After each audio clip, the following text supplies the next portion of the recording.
welcome to this webinar, and it will be a webinar, a high-level overview of what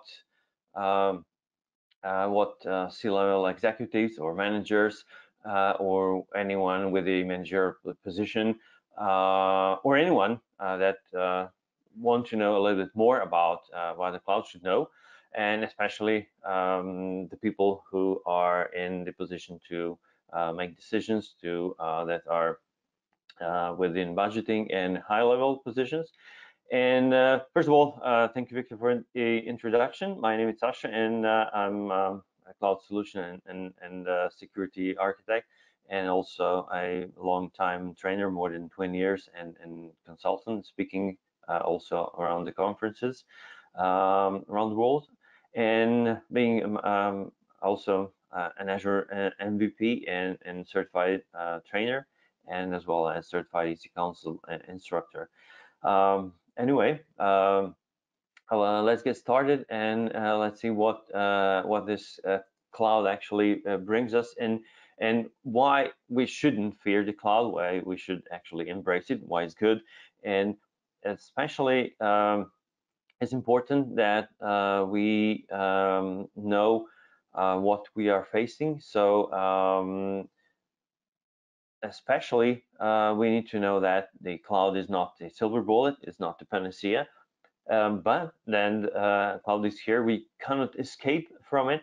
And if we want to be successful, if we want to have our companies, our businesses going forward and actually get a boost, and then we should not be afraid of the cloud and actually embrace the cloud. Actually, the things that are that benefit us as a company. Not every cloud solution will benefit every company, but it will be extremely bad if you at least don't see what the cloud possibilities are.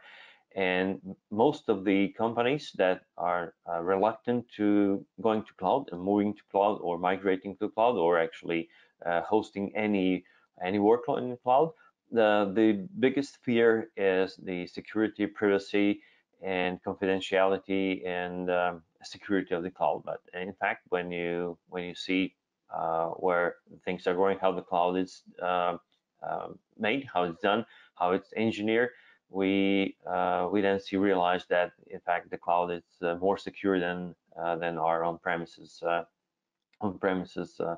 solutions. Of course, there are extreme cases and like military, government, and so on. But if we are businesses, we still have to make a compromise, and then we still have to trust the cloud vendor that we choose. In this case, we speak mostly of Azure, Microsoft Azure. And if we take our part in securing the cloud infrastructure, then we are good to go. But why should we embrace the cloud, and what's the challenges that are we facing today? So today the threats to our organizations are not coming from inside. The threat landscape has changed, and the threats to the organization comes from an interconnected systems and not any single attacker or attack group. So we face ecosystems, not hackers and malware, not just these simple forms of threats. These ecosystems consist of an array of both criminal and non-criminal offerings. So the criminal services are offered by criminals with solely illegal use cases, and non-criminal services offered by gray hat markets could be used for legitimate or criminal purposes. Well, this is where we introduce gray nature of the market. An example of this also may include some search engine optimization provider that can boost the click rate, for example, of legitimate websites, or malware attacks. So today the defenses must address current attacker methods. So we don't face just one attacker. We face ecosystems. We face very sophisticated threats and attacks on the infrastructure, on the services, and especially on the identity, because identity today we'll see it's the actual new threat landscape and the security boundary.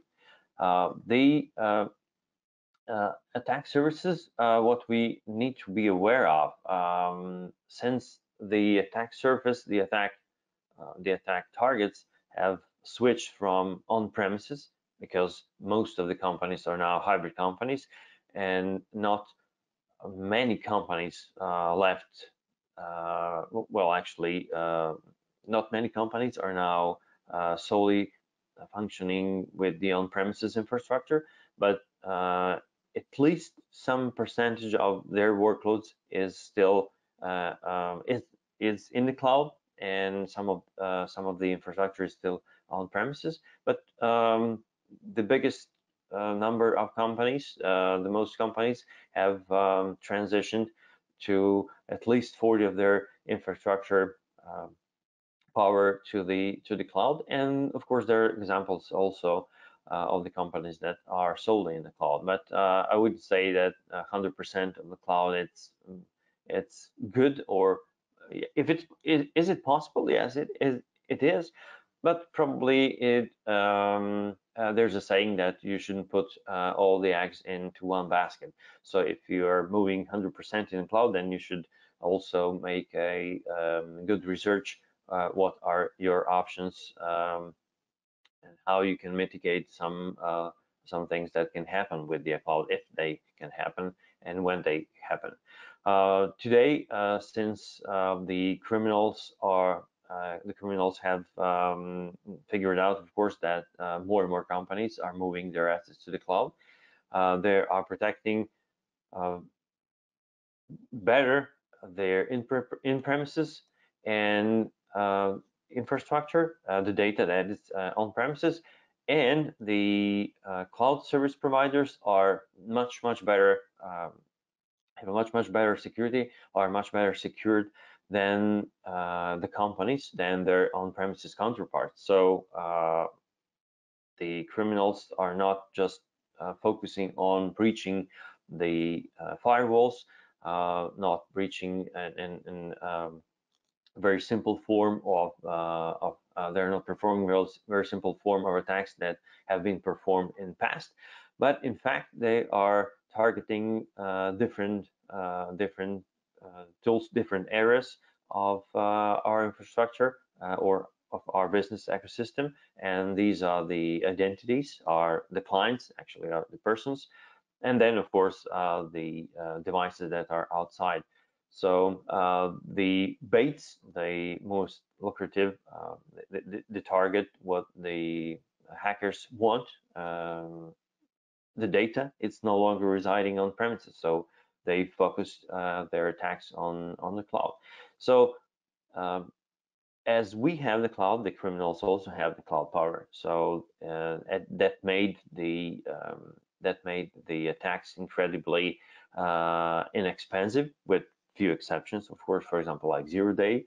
And this is a sampling from the prices from 2018, 19, 18, and these prices vary, to give you a sense of what it's traded and how much it costs. For example, like any other market, the prices can vary because of the supply, demand, and some other factors, war, politics, etc. But the 0-day exploits are quite expensive. So the exploits that that are just being known or discovered, that are not yet patched, that there is no patch for them. So there are still systems that are vulnerable, and these systems are most vulnerable to these sort of attacks, of course, and that's why these exploits are quite expensive. For example, like half a million US dollars, or more than hundreds of thousands of dollars for high value vulnerabilities. 0 days, these vulnerabilities are unpatched or otherwise unknown vulnerabilities, and the price varies by many factors, including ease of exploitation or effective platforms and exclusivity of use and so on. And the loads are compromised PCs or mobile devices that can be taken over by the buyer on a temporary or permanent basis and cost a very small amount of money. And for a few dollars for or euros for mobile devices, and they can go up. For example, then we have a DDoS or distributed denial of service or denial of service, that these attacks also are focused on slowing down or taking down target services or website. And of course, there are many prices that vary from day, week, or month, but they can go from hundreds or thousands of dollars. And these proxy services also are allowing an attackers to route traffic through a local IP addresses and so on. Then there is a ransomware, of course, that is sold as a kit, and it's also offered as an affiliate model, where the kit maker takes a percentage of the ransomware profit of the attack. So we have very very honest criminals that also are giving here the service level agreement. So, for example, if you buy and if you purchase, let's say, the services from the criminals that cost, like I would say, for example, like phishing email campaign or ransomware campaign for 20,000 euros or dollars, they guarantee you and also give you the support that at least you will make out of these 20,000 invested, you will make at least 1,000, 100,000, or even more. So they have also the support 24/7 and so on. So we are speaking about, of course, the connections and services that are gained through the dark web or deep web, and these are very murky and dangerous places to go. But of course, this can be found there as well. The only thing you need is money, and you don't have to have knowledge for that. And why I'm mentioning this, because the companies today don't have to be breached. They actually don't have to actually get their secrets stolen. But in fact, if the secrets can't be stolen, then the companies, if nothing else, they can be slowed down, or the resources can be denied to them, so they can't do their job while you are doing your job as an attacker, or as a company that does a similar thing. And this is also a valid a very common scenario. So compromising accounts, and also comes in very in bulk, and spear phishing is priced by a successful takeover, and the cheapness of these resources make the attacker return on investment equation quite favorable. So the low cost is partially offset by the nature of attacks, and also not all attacks pay off, of course, and criminals face risk in conducting illegal activities, of course, and so on. But despite that, the trend remains, because there's been also, I can't remember in which newspaper, but there are evidences of competition being taken down, and also a high school student that has paid for DDoS attack for his or her school to be a target, because of the bad grades and so on. So there are a lot of examples around more less malign and more bad examples. And of course, these all these examples have one target, have one end goal, and it is the some monetary or economic benefit. So what we need to do, what we need to secure in what we need to do to secure our companies is actually to disrupt the attacker return on investment. So we can we as the defenders, we measure success by how much we raise the cost tax for the attackers. So what we do, we have two things. We have an investment and return as a defender. As an investment, we have security budgets, we have team, we have our attentions, security budgets for purchasing technology, hiring, rewarding people, and so on, and time and attention, the team members that we have hired and their knowledge, etc. And the defender return is actually comprised of the effect of discouraging opportunistic attacks who will move on to another target that it's easier to attack, or reducing the frequency or success of determined adversaries who actually are targeting your organization specifically. And second, we are reducing the business impact of any attack onto your organization. So, well, important for planning, the security return on investment is difficult to calculate precisely. So that's why these are the waters where C-level executives, the ones that have the budget as well, navigate very difficult because it's difficult to calculate precisely because both components of risk are clouded with uncertainty. So when the admins or when the staff asks for budgets, then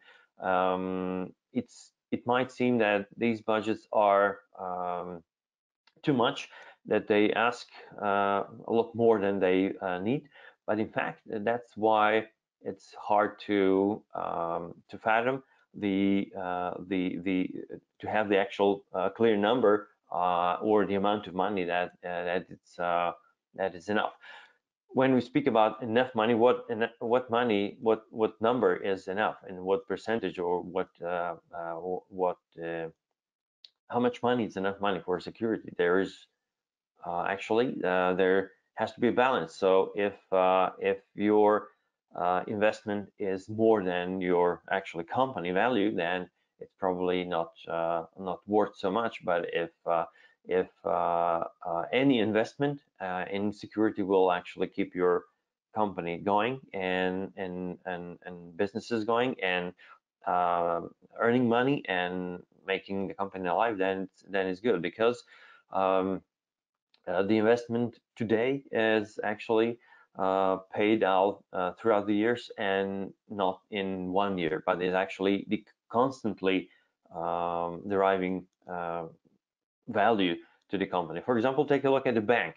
If you are a criminal and you want to rob the bank, and you have two banks, one without the guards and cameras and safes and fences, and the other one that has armed guards, that has cameras, that has a big safe and with the alarm connected to the police, then probably you will pick the lowest hanging fruit, and that is the bank without the cameras.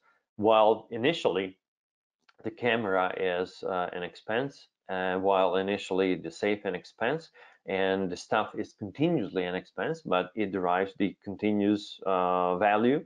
It gets the continuous value, and that is keeping the criminals away from or attackers away from the money that is being held in banks. So in this case, we are protecting our intellectual property, we are protecting our asset data that we are inside.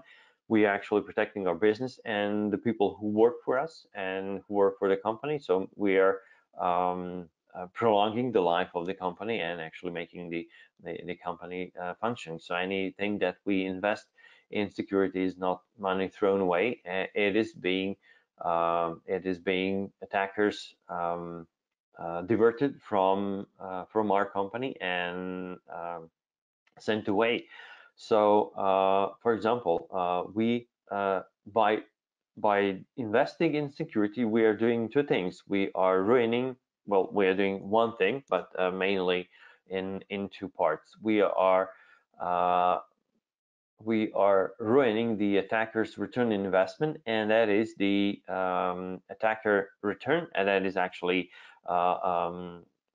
in making the attacker unable to successfully monetize their attack. So the attacker return is actually largely out of the influence control of the individual defenders and law enforcement effectiveness and so on, but we can impact that with a rapid response or recovery that deprives attackers of time to access the resources and achieve their objectives.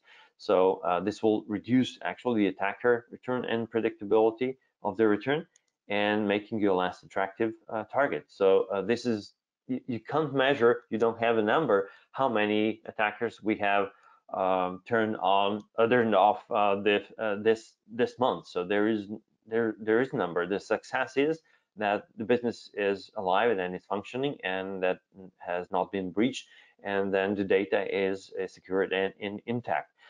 And the attacker investment, on the other hand, is we are trying to increase attack friction and cost, and that is the attacker investment actually is the best opportunity for the vendor to influence success. So by adopting a strategy that is focused on defeating the cheapest attack mechanisms first, you can force an attacker to increase investment of money and time, and that's the resources. So time and money and resources are in fact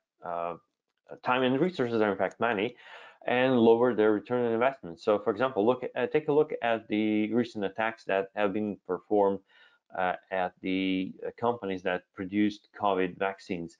So, especially in the last year and the beginning of the 2020, there have been, and even today, but a little bit less.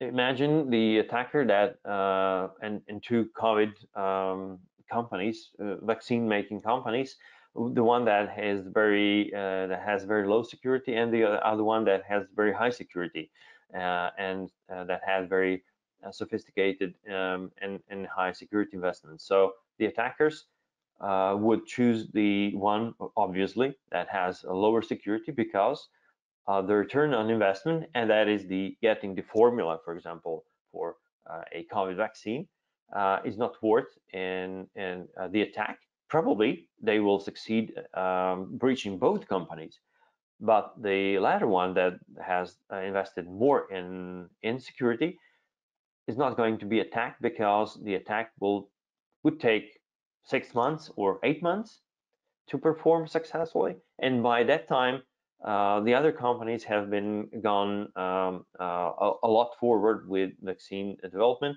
and therefore that information in 12 months time or 6 months time is not as valuable as getting that information today or tomorrow.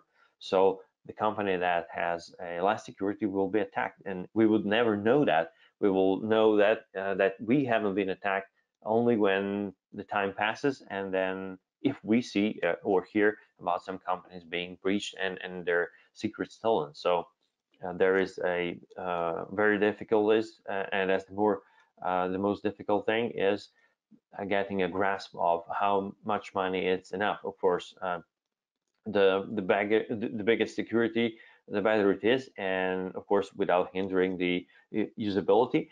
But if nothing else, we should have this in mind, that in fact everything that we do in layers. So if this is our data, sorry, let's go step back. If this is our data and we need to protect it, so we need to invest, and by investing in security, by adding multiple layers of security around that data, and that would be like physical security, cameras, technologies, products, software, hardware, and everything else. We are adding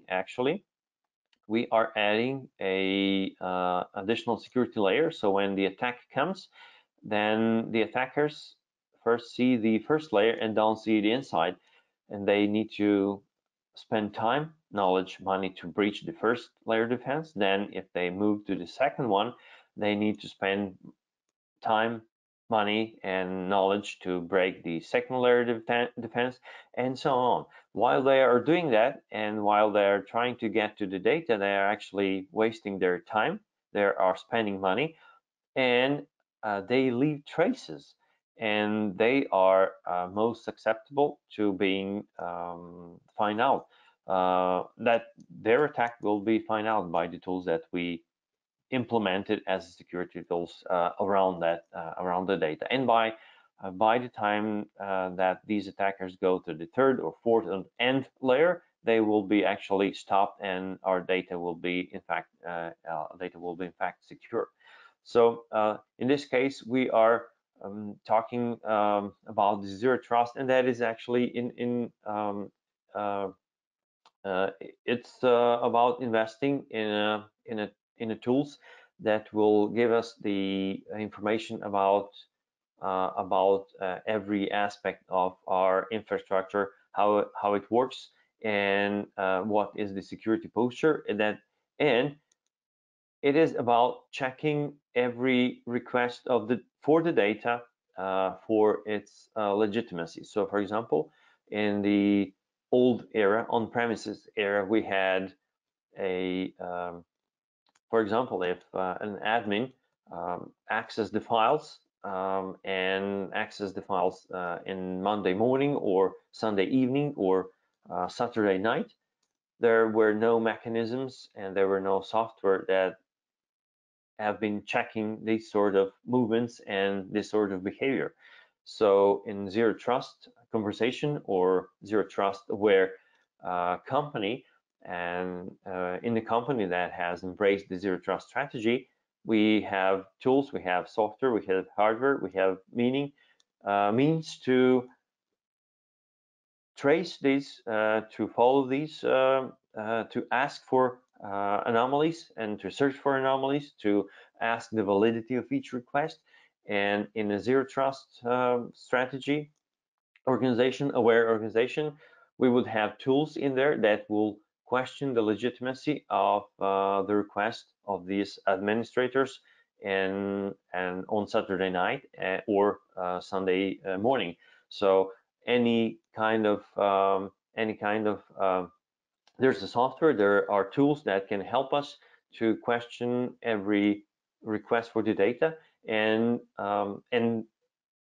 give us the information about the validity of these requests based on the baselines that we've done for our specific company. So if the baseline is for the worker A, that it works from Monday to Friday from 9 to 5, and that this worker is actually uploading, downloading usually 1 gig of file per day.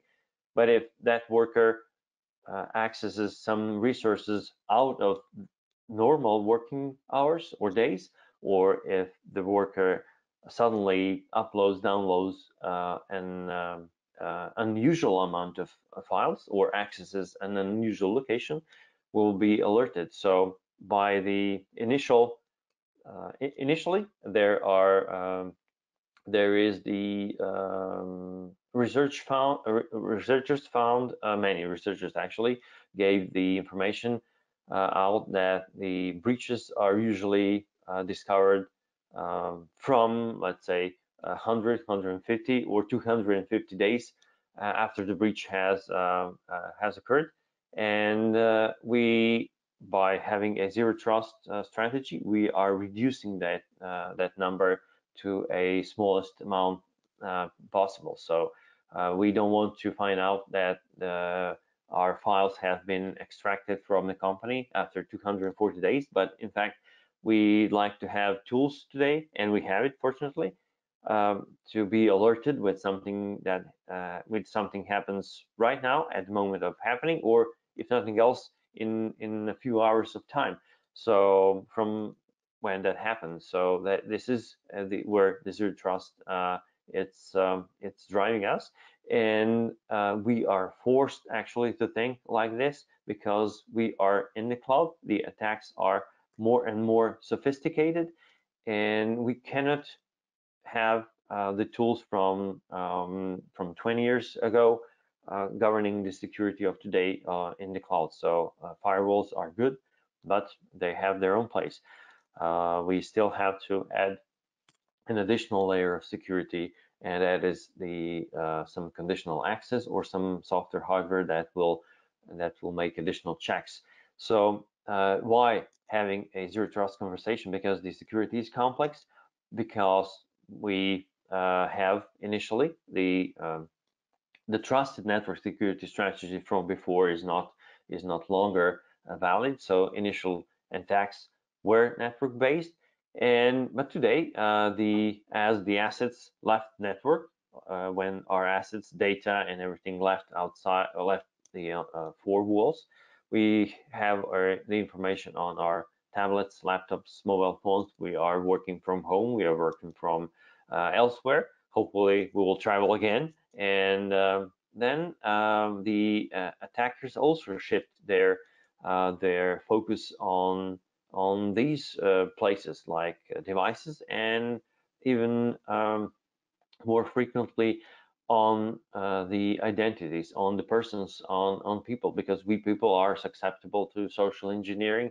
And if an attacker has an information about your email, which is much easier to get than to breach inside the Azure data center or inside the four walls perimeter, then it's information that is inside these four walls or inside the cloud becomes the attacker's possession. Because if there is if the attackers have the access to your email, where actually all the secrets are, passwords and emails and everything, then it's easy to get to the data that resides in there. So no need to go physical in there and that take the actual computer out these data centers.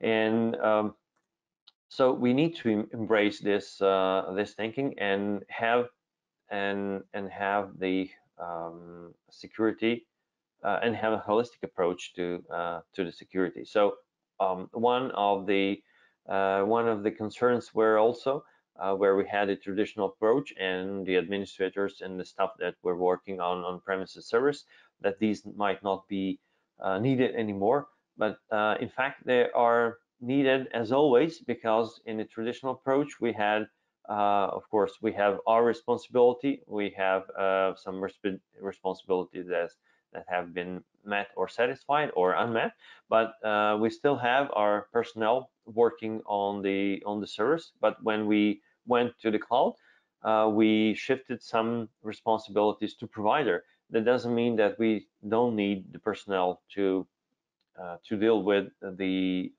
hardware anymore. Of course, we don't need that personnel to deal with the hardware, but instead, the personnel will that dealt with hardware before will shift their focus on some other things, and that is the software or the implementation or the security for the data that is being placed in the cloud. So we still need these people. We still need to invest in them, but not in their knowledge about the physical infrastructure that were before in on premises, but we need to invest in their knowledge about the security, about the zero trust, about the challenges that the cloud poses, and about how to secure our workloads even better. So we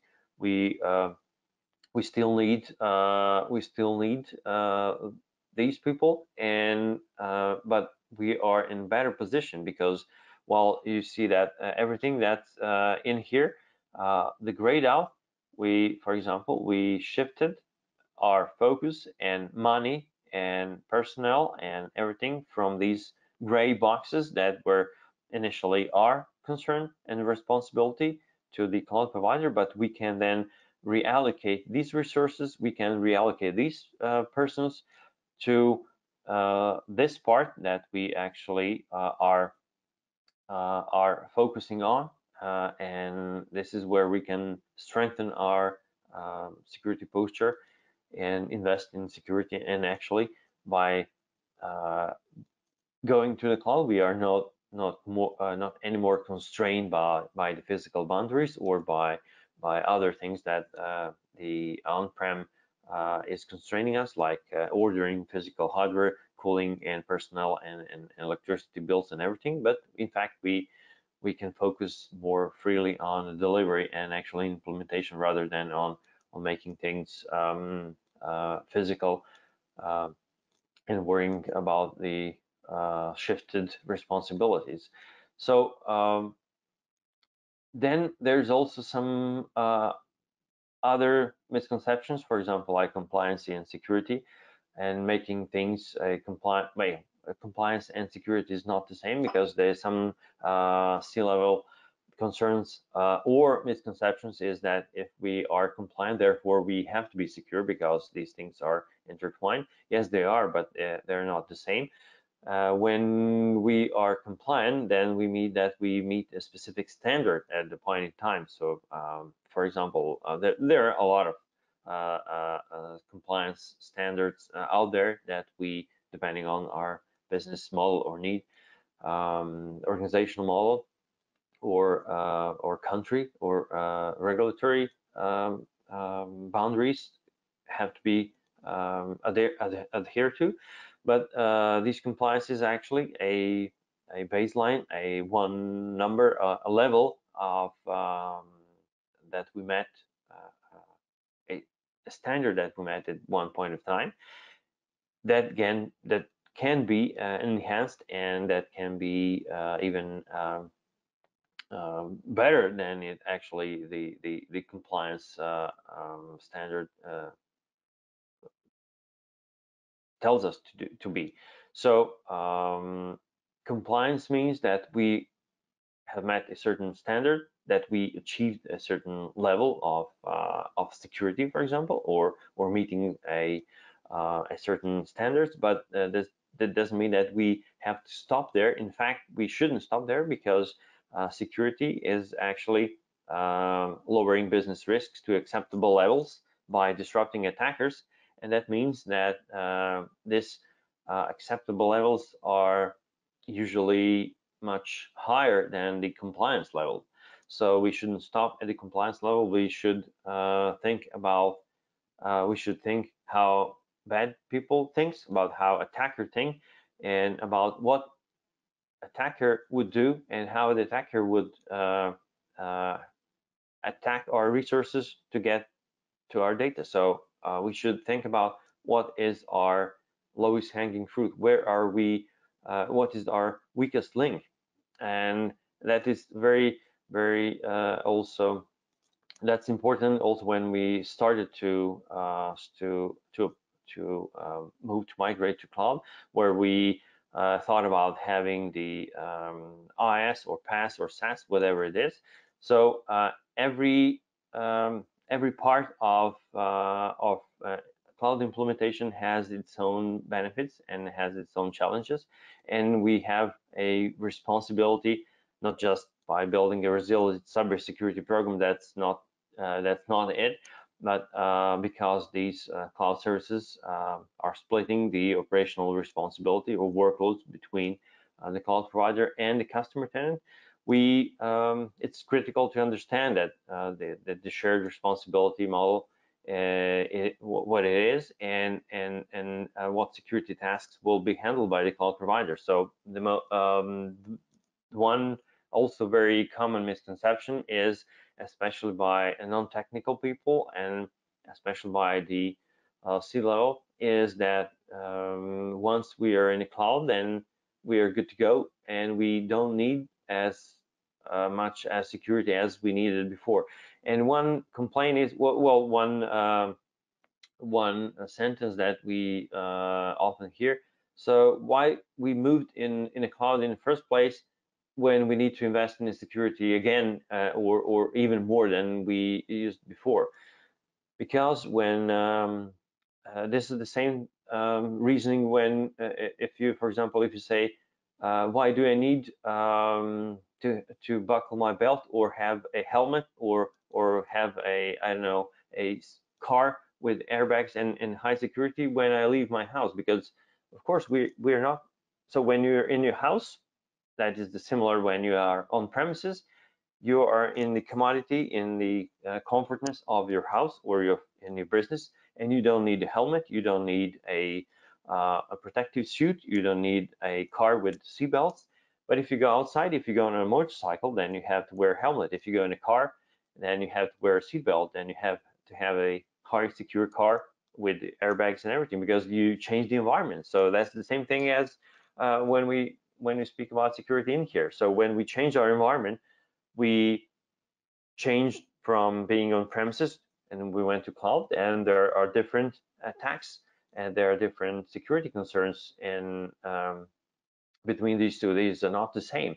So would we be able to go by foot by being at home somewhere else? No, we are still constrained between our four walls, but we will be able to go somewhere else when we go outside the house. Yes, of course, because we went outside, but we still have to protect ourselves.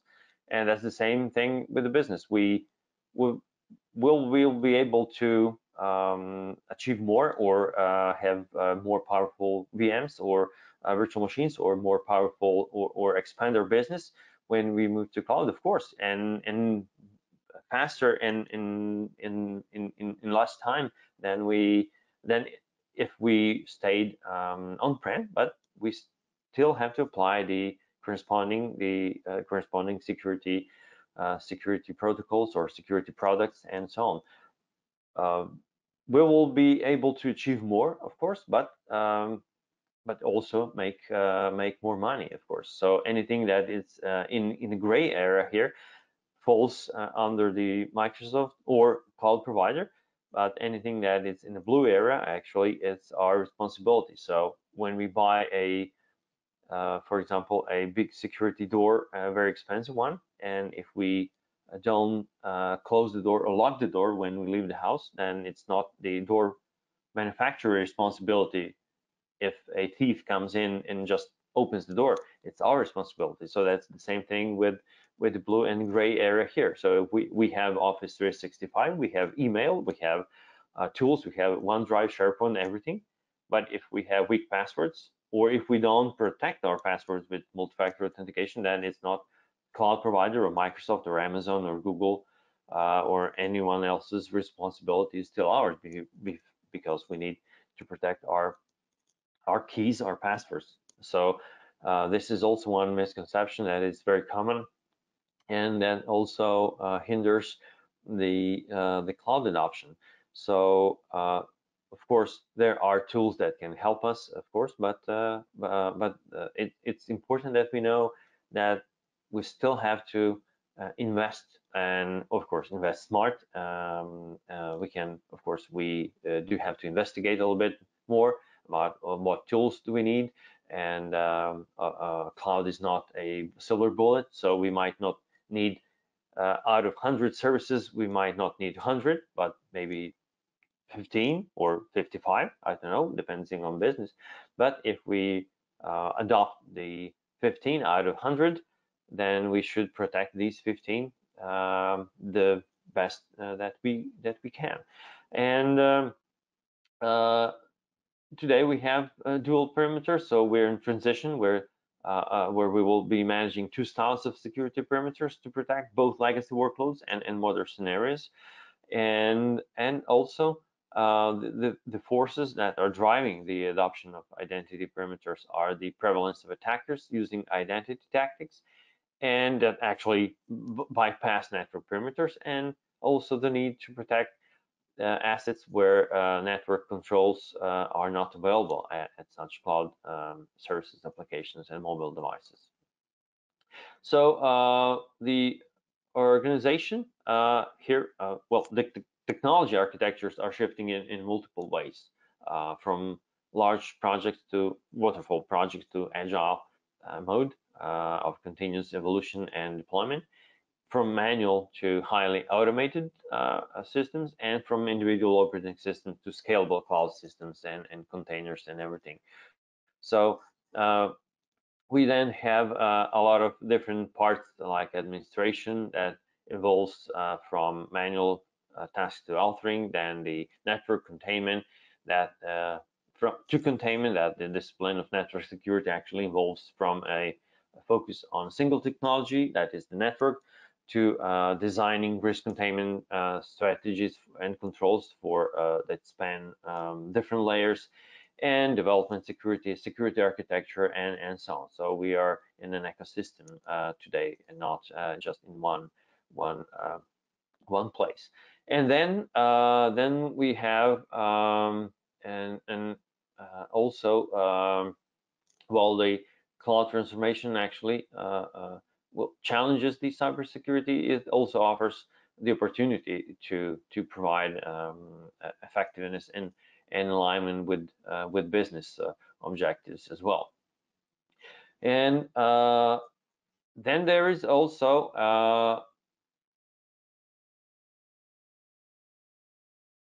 the one excerpt or one comment from a CFO is that the problem with the CISOs and the entire cybersecurity field is that usual people ask for more and more money and resources, but can't guarantee and even articulate what we're buying, and it is because there's a blurred line and boundary between well, like we've spoken before, between the where's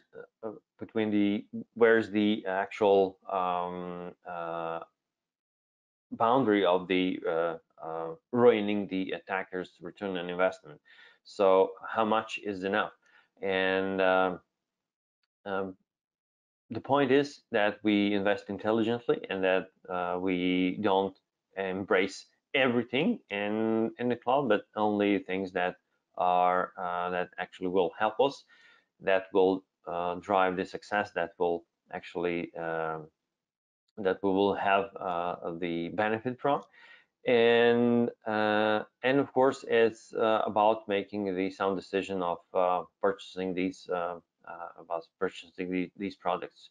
So the organizational leadership is actually at the end responsible for being aware of risk to the reputation, and as well as the risk related for being non-compliant with regulatory requirements, of course, and that typically requires to show a plan for cyber risk management, or show a communication plan, and as well as show how security policies also reflect and these compliance and security aims.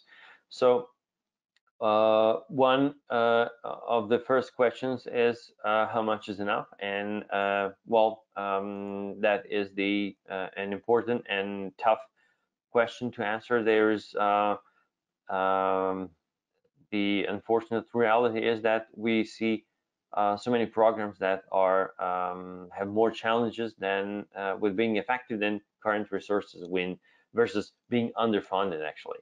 And because of this, the recommended is for organizations to focus on helping the security programs to align to business objectives, and consistently make progress against key metrics first. So we still have to have some metrics of evaluation, and how these are keeping up with our currently with the current security posture. So are we doing it well? And to know if we are doing it well, then we need to have some KPI or some key performance indicators. So we've mentioned that is investment increasing resilience to attack? So if without KPIs we wouldn't know that, but of course the increase of attacks will actually increase or ruin return on investment for attackers, or lower return on investment for determined attackers, and also decrease the mean to remediation as well. So it reduces the opportunity to do damage, or increases overall cost of attacks. So organization should be focused on building their capability to rapidly detect and recover from attacks, so they can limit the time an attacker has to do damage, and learn more about the organization itself. And this is one very important part, and that is we should today we shouldn't focus on not being breached, because anyone can be breached, and it just takes enough amount of time and money, and we must not forget that as an attackers, the attackers, actually the thieves, the bad people, the criminals, they need to be right just one time out of the millions of billions of times they probe, they attack. They just need to be effective and right just one time, and then they will succeed and get in. We as defenders, we have extremely hard time, because we need to be right all the time. So out of the 100 attempts of bad guys going in, or bad people going in, we need to be efficient 100% of time, and not single time fail. So that's why we need to invest a little bit more, and that's why we need a little more time to do that. And that's why we also, if we by accident just don't happen to be successful just one time, we need to also make our philosophy, our policy around getting back on track as fast as possible. So we need to have the policy also. The policy should state not how not to be breached, but if we are breached, are we able to get in track in 5 minutes without losing any data? That means incorporating some technologies for backup technologies, resiliency technologies, and so on. And speaking of it, very briefly, it's what you can do. Well, one thing that you can do today to increase the security of your company very high. So passwords are expensive and insecure, and 81% of breaches leverage stolen or weak passwords. Implement MFA, because MFA, multi-factor authentication, prevents 99.9% of identity attacks, and this should be the top priority. So how can I secure my company? One overall, let's say, few points. Understand the shared security model. So understand at what point what is your responsibility, and where is the responsibility of the cloud provider. So be aware of the possibilities of the cloud and where you stand on. Then evaluate your company's security position. So constantly evaluate where you are. Have KPIs in place, and have some metrics. And don't be over metric obsessed, but at least have some metrics. And these you have to conduct also a cyber risk assessment as well. So periodical cyber risk assessment should be deployed. So we need to understand also the threats that we face. Have a security plan, and that means not just security plan, but also the back on track plan. So if something happens, how can what are the technologies? How can we get back on track and recover our files? And also allocate adequate resources, and that means human resources, monetary investment, and everything. So after approving a security plan, we should also have allocated. We should also have some resources available for there, not just monetary, but in personnel as well.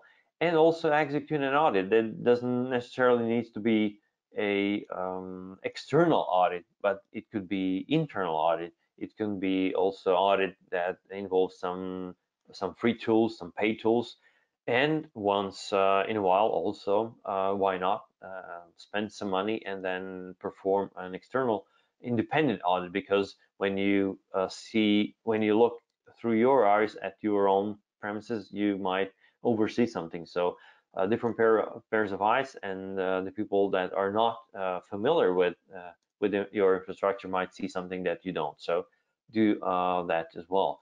So these things, six are will actually help your organization to be more secure. But first of all, please don't forget multi-factor authentication. It is the of the utmost importance that you have implemented one.